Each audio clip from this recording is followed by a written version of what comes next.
नमस्कार प्यारे विद्यार्थियों, आप सभी का चैनल पर हार्दिक स्वागत है। प्यारे विद्यार्थियों, कक्षा 10 के गणित विषय की व्हाट्सएप बेस्ड असेसमेंट क्विज जो आज ही जारी हुई है, जिसे हम ऑनलाइन या ऑफलाइन हल कर सकते हैं। आज 30 अक्टूबर को जारी हुई है और 5 नवंबर तक आप इसे ऑनलाइन हल कर सकते हैं।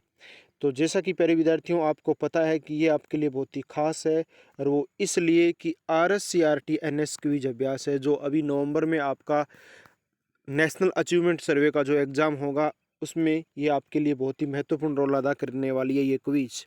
तो इस क्विज को हम हल करना शुरू करें। आप वीडियो को अंत तक ज़रूर देखना।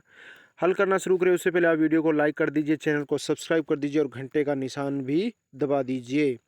तो प्यारे विद्यार्थियों, देखिए आपके सामने ये आरेख दिखाई दे रहा है। अब प्रश्न क्या पूछा गया है, ऊपर दी गई आकृति में PQL और PRM वर्त की स्पर्श रेखा है, जिनका केंद्र 0 क्रम से बिंदु Q और R पर है और S वर्त पर रेखा ऐसे बिंदु है। तो आपको क्या करना है, QSR का माप याद करना है। 40 डिग्री, 60 डिग्री, 70 डिग्री, 80 डिग्री। तो प्यारे विद्यार्थियों, इसका उत्तर है आपका 70 डिग्री, यानी 3 नंबर उत्तर है। इसके बाद अगला प्रश्न देखिए, प्रश्न नंबर 2, रेगिस्तान की पूर्ति कीजिए। एक वर्त में एक ही समय में समांतर स्पर्श रेखाएं हो सकती है। 1, 2, 3, 4 कितनी हो सकती है? तो प्यारे विद्यार्थियों, एक वर्त में एक ही समय में आपकी 2 समांतर स्पर्श रेखाएं होती है। तो ब्रैकेट में 2 लिख देना। इसके बाद आगे बढ़ते हैं अगले प्रश्न की ओर। फिर एक आपके सामने आरेख आ गया है और उसके बाद इसके नीचे इसका प्रश्न देखते हैं कैसा प्रश्न पूछा गया है। ऊपर दी गई आकृति में PQ एक वर्त की जीवा है और PT पर इस प्रकार स्पर्श रेखा है कि QPT 60 डिग्री है और PRQ का माप आपको ज्ञात करना है। PRQ का माप ज्ञात करना है 135 डिग्री, 150 डिग्री, 120 और 110। तो प्यारे विद्यार्थियों, आपका उत्तर है 120 डिग्री, यानी 3 नंबर उत्तर है।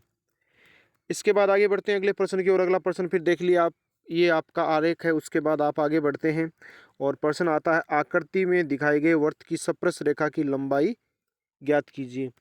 तो आकृति में दिखाए गए वर्त के स्पर्श रेखा की लंबाई आपको ज्ञात करनी है। 22.45 सेमी, 20.55, 12.45 या 34.45। तो आपका उत्तर है 22.45, यानी 1 नंबर उत्तर है। इसके बाद आगे देखिए अगला प्रश्न है। फिर आपके सामने एक आरेख आ गया है और उसके बाद आप प्रश्न है, ऊपर दिखाए गए चित्र में x का मान ज्ञात करना है। 9, 6, 8 बराबर कितना होगा? तो प्यारे विद्यार्थियों, x बराबर होगा 8। तो आपका 3 नंबर उत्तर है।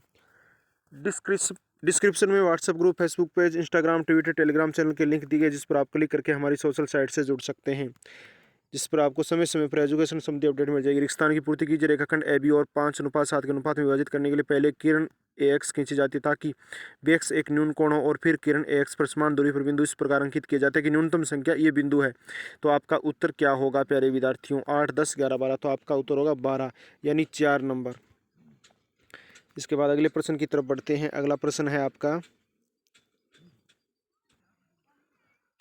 आगे बढ़ते हैं अगले प्रश्न की ओर। ये आप आरेख देख सकते हैं और इसके बाद आप आगे बढ़ते हैं तो आपके सामने प्रश्न आता है, हरी और नीली रेखाएं समांतर हैं और M और N क्रम से हरी और नीली रंग की रेखाओं पर स्थित है। यदि M से नीली रेखा की न्यूनतम दूरी 6 इकाई है तो N से हरी रेखा की न्यूनतम दूरी क्या होगी?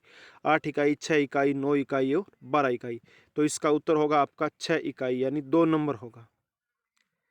आगे बढ़ते हैं अगले प्रश्न की ओर। अगला प्रश्न देखिए, ये आपके सामने एक पतंग है। 45 डिग्री और 27 डिग्री ये कोण दिए हुए हैं। अब आप आगे देखिए क्या होता है, प्रश्न कैसा है। EKI और IT ही कोणों की माप ज्ञात करनी है आपको। तो इन कोणों का माप कितना है वो आपको देखना है। तो इसका उत्तर आपका 1 नंबर होगा। ठीक है, आगे बढ़ते हैं अगले प्रश्न की ओर। अगला प्रश्न फिर देखिए, यहाँ पर आपके कोणों के माप दिए गए हैं। एक का 50 डिग्री, 10, 35, 25।